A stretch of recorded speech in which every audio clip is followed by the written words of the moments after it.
मैं हूं अंकित अवस्थी और आप हैं मेरे साथ में भारत की राजनीति में आए हुए एक अनोखे प्रकार के विवाद की चर्चा करने के लिए, क्योंकि तमिलनाडु के चीफ मिनिस्टर के स्टालिन ने हाल ही में सुर्खियां बटोरी हैं एक ऐसी कमेटी बनाकर जो ये चर्चा करेगी, अपनी रिपोर्ट सौंपेगी 1 साल के भीतर भीतर कि कैसे तमिलनाडु को एक स्वायत्त राज्य बनाया जा सकता है। भारत की जब भी बात होती है तो भारत के कॉन्स्टिट्यूशन का आर्टिकल नंबर 1 पढ़ा जाना जरूरी होता है, जिसमें कहा गया है कि India that is Bharat shall be A union of state, यानी कि भारत राज्यों का एक संघ होगा।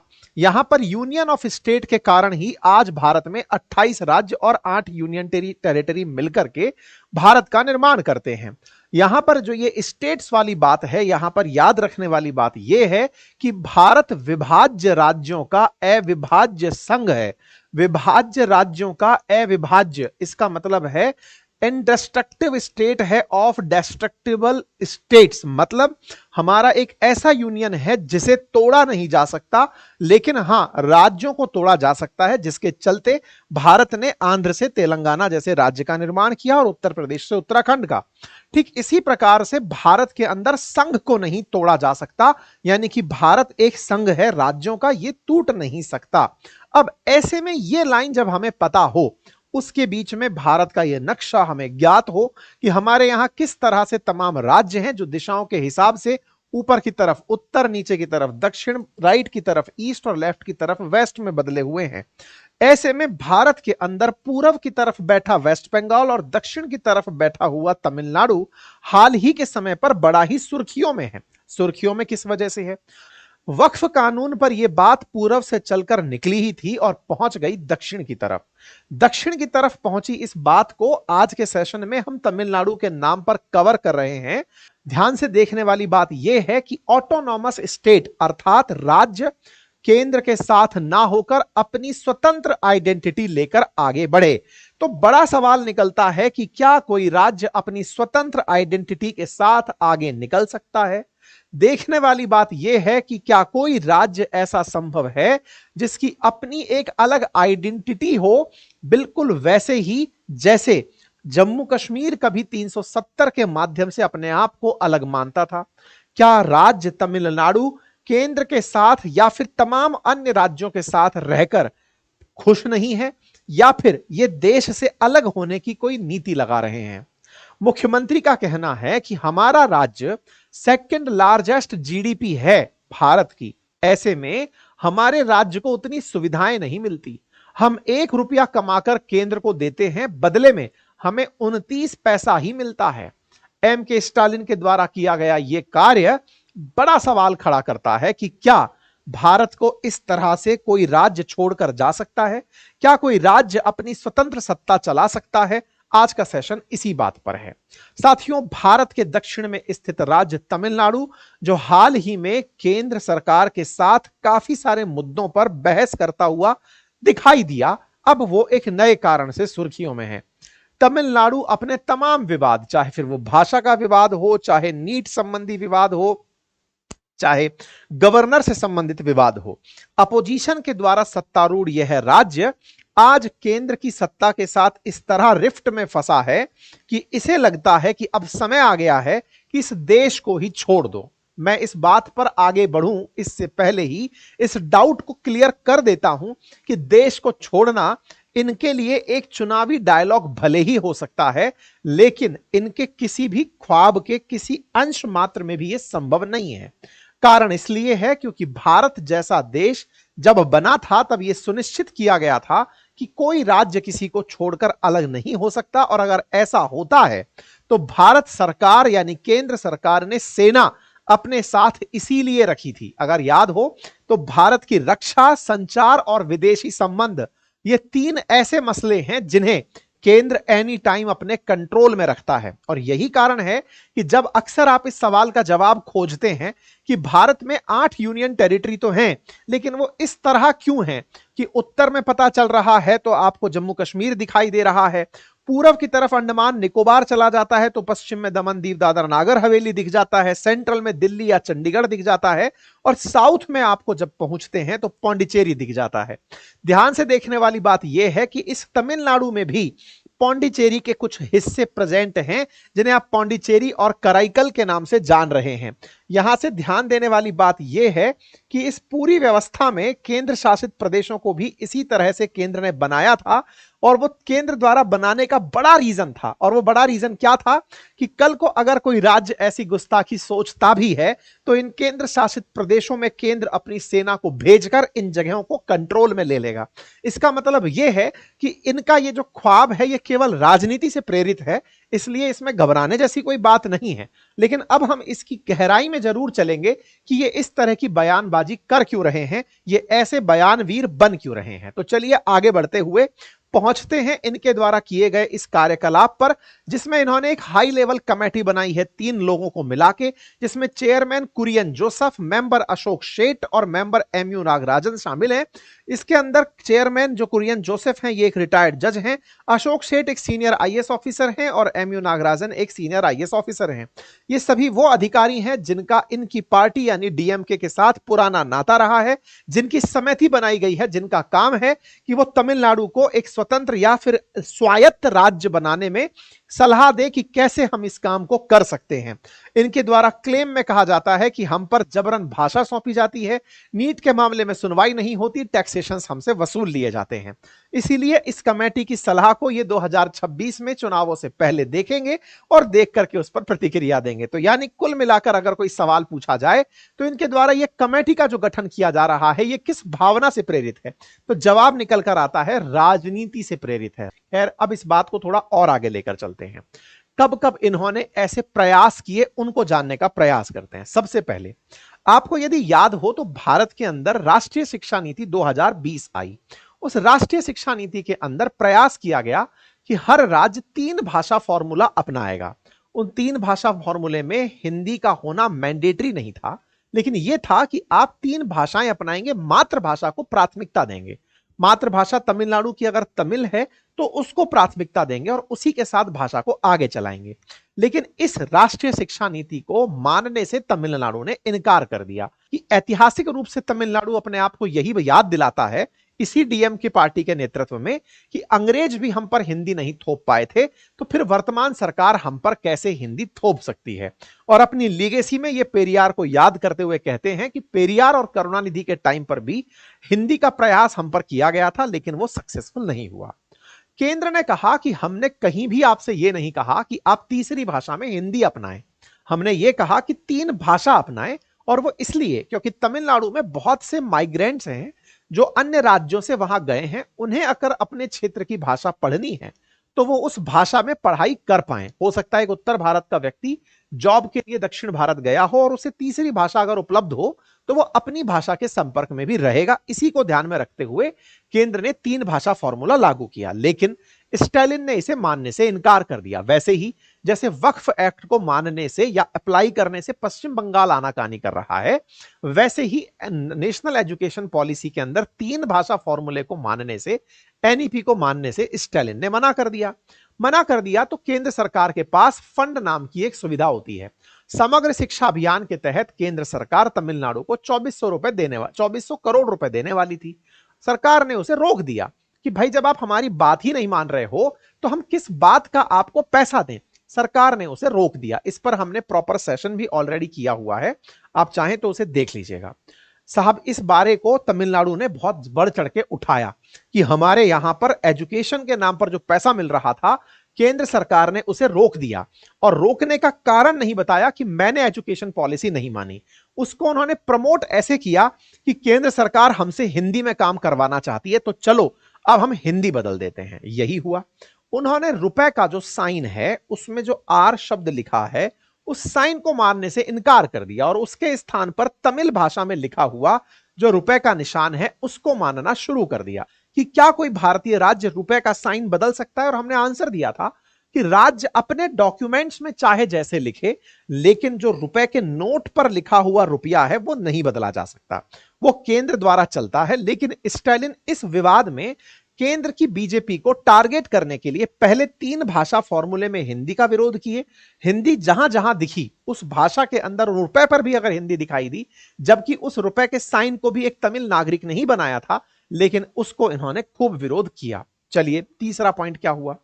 अब फिलहाल के क्षेत्र में क्या हो रहा है कि भारत के अंदर एक चर्चा है कि भारत ने नई संसद तो बना ली, नए सांसद कब आएंगे? नए सांसद से क्या मतलब है?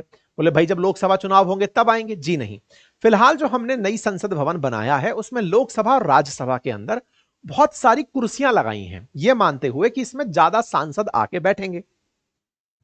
ज्यादा सांसद कैसे आएंगे? तो भारत की आबादी जहां 150 करोड़ पहुंच गई है, ऐसे में उनका प्रतिनिधित्व 1971 की पॉपुलेशन के आधार पर ही हो रहा है।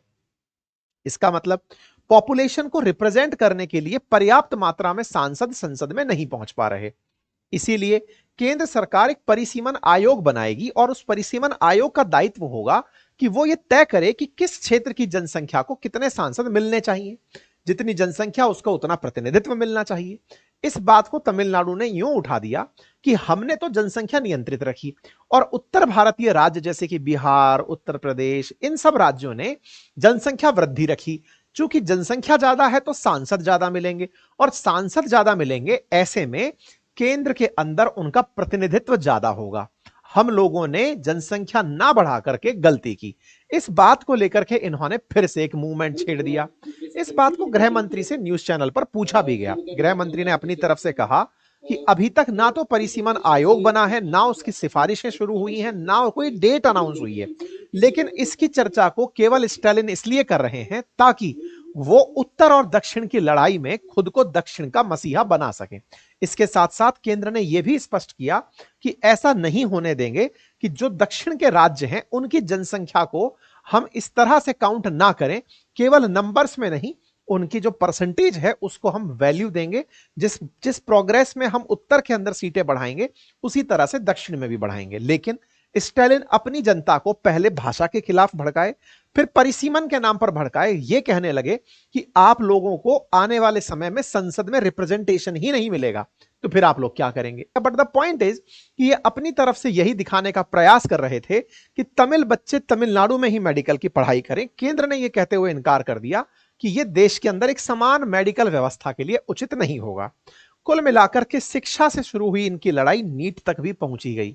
इसी वजह से शिक्षा के अंदर जो शिक्षा का विषय है वो आता है भारत के अंदर सूचियों में। 7वीं अनुसूची के अंदर अगर हम बात करें, जहां विषयों का बंटवारा किया हुआ है संविधान में, तो यह समवर्ती सूची का विषय है।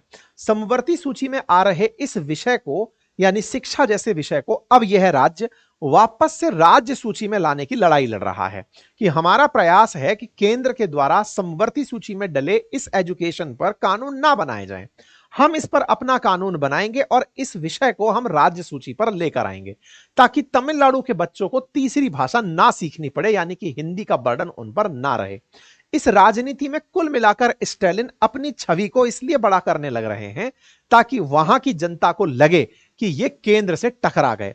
टकराते टकराते अचानक इन्हें एक और चीज याद आई, और वो क्या था कि गवर्नर जो होता है वो गवर्नर अपने आप में केंद्र का ही तो प्रतिनिधि होता है, गवर्नर उस राज्य का नहीं होता है। ऐसे में यहां पर जो लगे हुए गवर्नर साहब थे, जो क्या कहते हैं इसको, तमिलनाडु के अंदर जो लगे हुए गवर्नर साहब RN रवि, उन्होंने हाल ही में कुछ ऐसा काम किया जिससे कि स्टालिन को थोड़ी मदद मिल गई ये बताने में कि देखो केंद्र और राज्य के बीच सब कुछ ठीक नहीं चल रहा है। ऐसा क्या था साथियों? होता यह है कि राज्य सरकारें बिल्कुल वैसे ही जैसे संसद के 2 सदन हैं, लोकसभा राज्यसभा, और वो कोई बिल पास करें, राष्ट्रपति उन पर हस्ताक्षर करके उसे एक्ट बनाता है, ऐसे ही राज्य के अंदर राज्य विधानसभा कोई भी कानून यानी कोई भी बिल अगर पास करे और उस पर राज्यपाल हस्ताक्षर कर दे तो वो कानून बन जाता है। लेकिन अगर राज्यपाल को ऐसा लगे कि नहीं ये कानून बनने लायक नहीं है, तो वो उन बिलों को वापस लौटा सकता है। प्रोविजन ध्यान से सुनिएगा और विवाद भी यहीं से समझ में आ जाएगा। राज्यपाल के पास एक और पावर भी होती है और वो ये कि राज्य विधानसभा द्वारा पास किए गए बिल को राज्यपाल सीधा राष्ट्रपति के पास भी भेज सकता है, सो दैट राष्ट्रपति अपनी तरफ से उन्हें अपनी इजाजत में रखना चाहे तो रखे, अदरवाइज उन्हें रद्द कर दे। तो इसका मतलब 3 तरह के ऑप्शंस यहां निकल कर आए। पहला, राज्यपाल उन बिलों को वापस लौटा दे। दूसरा, राज्यपाल साइन करके उन्हें एक्ट बना दे। तीसरा, राज्यपाल उन्हें राष्ट्रपति के पास भेज दे। जो RN रवि नाम से यहां के राज्यपाल हैं, इन्होंने क्या किया, इन्होंने लगभग 12 बिल इनके पास आए थे साइन होने के लिए। उन 12 बिलों में से इन्होंने 2 बिल तो राष्ट्रपति के पास भेज दिए और 10 बिल इन्होंने वापस विधानसभा को लौटा दिए। अब संविधान का नियम अनुच्छेद 200 के तहत यह कहता है कि राज्यपाल के पास यह विवेकाधीन शक्ति नहीं है, उसे राज्य की विधानसभा द्वारा या फिर जो काउंसिल ऑफ मिनिस्टर है उसकी सलाह पर ही काम करना होता है। ऐसे में राज्यपाल द्वारा जो बिल लौटाए गए, अगर विधानसभा उन बिलों को वापस पास करके वापस से राज्यपाल के पास भेजे तो राज्यपाल की यह मोरल ऑब्लिगेशन है कि वो उन बिलों को पास करके मानेगा, यानी कि उन्हें वो एक्ट बनाएगा। एम के स्टालिन ने यही किया। जो विधानसभा को लौटाए गए 10 बिल थे, स्टालिन ने उन्हें दोबारा पास किया और इनके पास पहुंचा दिया। राज्यपाल ने उन बिलों को अपने पास फिर से होल्ड कर लिया। यह मामला पहुंचता है सुप्रीम कोर्ट और सुप्रीम कोर्ट अपनी तरफ से राज्यपाल को आदेश देती है कि सर आपके पास यह पावर नहीं है कि आप बिलों को होल्ड कर लें, उन्हें आप एक्ट बनाइए। तो राज्यपाल को वो चीज पास करनी पड़ी। तो इससे स्टालिन अपनी तरफ से यह कहने में कामयाब हुए कि देखो, मैं कह ही रहा था कि केंद्र के प्रतिनिधि भी हमारी राज्य सरकारों को चलने नहीं देते, इसीलिए आवश्यक है कि हम राज्य केंद्र से अलग ही हो जाएं। इन्हीं को ध्यान में रखते हुए तमिलनाडु लगातार अपने आप को एक अलग तरह का राज्य या ऑटोनोमस स्टेट बनाने की कवायद में लगा हुआ है। चाहे फिर वो विषयों को कंकरेंट लिस्ट से स्टेट लिस्ट में लाने की बात हो, या राज्यपाल की शक्ति से बाहर जाने की बात हो, या फिर फाइनेंसेस के विषय पर 1 रुपए में से 29 पैसा ही प्राप्त करने से दुखी हो। इन चीजों की वजह से स्टालिन इस तरह के प्रयास कर रहे हैं। लेकिन सेंटर में इनके यानी कि कोर में इन सब के क्या है, तो आंसर है 2026 के इलेक्शन। अब एक यहां पर बड़ा प्रश्न खड़ा होता है और बड़ा प्रश्न यह है कि राजनीति क्या इस हद तक चली जाएगी कि राज्य अपनी राजनीति बचाने के लिए देश का विभाजन तक पसंद कर लेंगे या संसद द्वारा पारित कानूनों का उल्लंघन करने लगेंगे। तो पहले तो कानून की ताकत जान लीजिए। संविधान कहता है कि भारत का जो संघ है यानी India, that is Bharat, is a union of state, it is a indestructible union of destructible state, यानी कि अविभाज्य संघ है विभाज्य राज्यों का। राज्य टूट सकते हैं टुकड़ों में लेकिन संघ नहीं टूट सकता। अर्थात तमिलनाडु सरकार के द्वारा किया गया ये जो कृत्य है ये केवल राजनीति से प्रेरित है, इसके अंदर कोई संभावनाएं नहीं है। अगर ऐसा होता हुआ प्रयास पाया भी गया तो केंद्र अपनी तरफ से राष्ट्रपति शासन लगाकर उस राज्य को कंप्लीट अपने कंट्रोल में ले सकती है, और अगर स्थिति बिगड़े तो पर्टिकुलर उन क्षेत्रों में मार्शल लॉ या पर्टिकुलर स्टेट इमरजेंसी लगाकर उसे कंट्रोल में ला सकती है। यही कारण है कि जब अंबेडकर साहब ने संविधान बनाया उस समय यह तय किया था कि विषयों का बंटवारा इस तरह से हो कि केंद्र के पास कुछ ऐसे विषय हो कि राज्य उससे निकलकर बाहर ना जा पाए, और बाहर ना जा पाए इसी वजह से राज्य के पास कभी सेना का अधिकार नहीं दिया गया, केंद्र को ही सेना का अधिकार दिया गया ताकि वो ऐसी परिस्थितियों से निपट सके। वहीं दूसरी ओर जब कोऑपरेटिव फेडरलिज्म की बात होती है यानी कि राज्य सब मिलकर के केंद्र को एक साथ मिलकर चलाएं, यानी कि कोऑपरेटिव सहयोगी तरीके से संघवाद चले, तो उस समय पर कई बार यह सवाल खड़ा होता है कि केंद्र अपने प्रतिनिधि जब राज्य में गवर्नर बना के भेजें तो उन राज्यों को भी राज्य सूची पर स्वायत्त तरीके से काम करने दें, उनके साथ भी उनका स्टेट और उनका फ्यूचर डिसाइड करने का अवसर दें। तो केंद्र को भी चाहिए कि राज्य सूची के विषयों पर ज्यादा इंटरफेरेंस ना करे, वहीं दूसरी ओर राज्यों को भी चाहिए कि अपने राज्य की राजनीति के लिए देश को विभाजन जैसे खतरे की तरफ ना मोड़े। अब एक इंटरेस्टिंग जानकारी और जान लीजिए। अभी वक्फ के अंदर चर्चा चल ही रही थी, इसी बीच में तमिलनाडु के अंदर 150 परिवारों को एक वक्फ बोर्ड का नोटिस मिलता है जिसमें कहा जाता है कि आप वक्फ की जमीन पर निवास कर रहे हैं, ये लोग 4-5 पीढ़ियों से यहां रह रहे हैं। ऐसे में राज्य सरकार के द्वारा इन 4-5 पीढ़ियों से रह रहे लोगों को, जो हिंदू हैं, उन्हें किसी भी प्रकार की राहत की खबर सुर्खियों में नहीं बनी है। खैर, फिलहाल इस सभी मामले के अंदर केवल एक ही सार है और वो ये कि तमिलनाडु का जो ये प्रयास राजनीति से प्रेरित है, इससे बचने के लिए सुप्रीम कोर्ट को भी कुछ संज्ञान लेने चाहिए ताकि राज्य इस तरह की घटनाओं की पुनरावृत्ति ना करें। बाकी आप इस विषय पर क्या सोचते हैं, अपनी राय जरूर कमेंट बॉक्स में रखें। जानकारी पसंद आई हो तो साथियों से अवश्य साझा करें। चैनल पर नए हैं तो चैनल को सब्सक्राइब कर लें, लेकिन हाँ, कमेंट बॉक्स में अपनी राय जरूर रखिएगा। क्या आपको तमिलनाडु के द्वारा किया गया ये जो प्रयास है ये उचित लगता है, और अगर अनुचित लगता है, दोनों ही पक्ष, अगर उचित लगता है तो तथ्य बताइएगा कि आपको केंद्र की कौन सी बात बेकार लगती है, या फिर अगर आपको अनुचित लगता है तो यह बताइएगा कि किस तरह से इसे रोका जा सकता है। कमेंट बॉक्स में अपनी राय सेशन पूर्ण होने के बाद अवश्य रखें। फिलहाल के लिए इतना ही। बहुत बहुत धन्यवाद। Thank you so much. अपना ख्याल रखें।